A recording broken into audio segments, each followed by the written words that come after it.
Des poches sous les yeux, la chronique littéraire d'un livre de poche sur Radio Béton.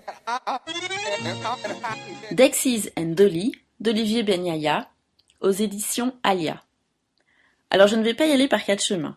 Voici un des livres les plus réjouissants et les plus stimulants que je n'ai lu depuis bien longtemps.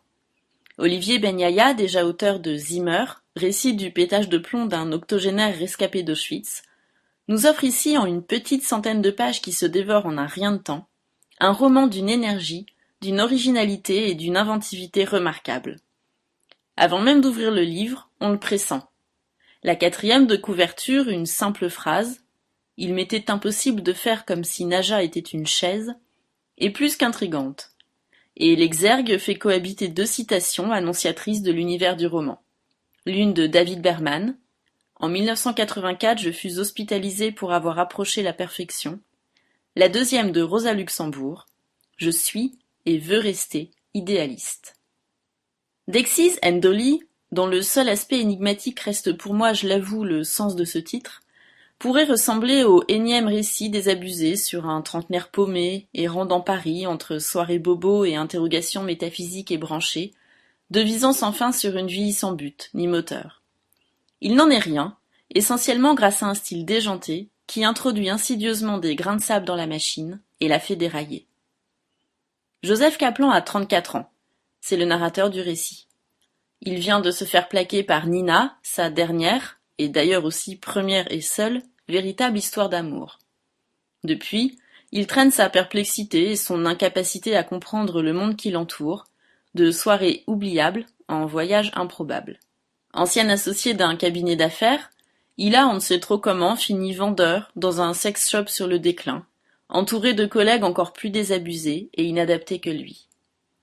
La polyvalence de ses occupations n'a d'égal que leur côté déroutant. Passionné par le destin des révolutionnaires d'extrême gauche, la lecture de Ma vie de Trotsky l'accompagne tout au long du livre, il est également capable de passer des jours à composer des slogans pour équipes de foot, diversifiant à l'infini le fameux pédophile, chômeur, consanguin, bienvenue chez les ch'tis. Ainsi, pour la prochaine rencontre face à un club du plat pays, je suggérais: le Parc des Princes est notre jardin, prière de ne pas y enterrer les corps de vos gamins. Ou encore: Georges, dis-moi, tu en penses quoi de celle-là?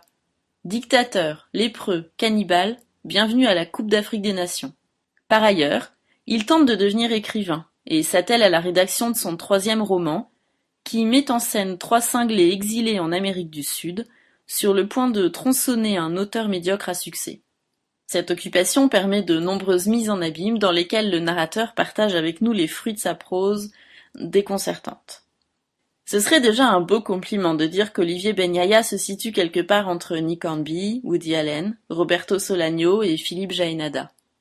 Mais finalement, le plus beau compliment serait de dire que c'est un écrivain à part, au style et au ton rock'n'roll et dévastateur, qu'il est maître dans l'art des descriptions décalées et des dialogues percutants et absurdes, et que pour ma part, j'attends son prochain livre avec impatience. Dexys and Dolly, d'Olivier Benyaia, aux éditions Alia. Retrouvez cette chronique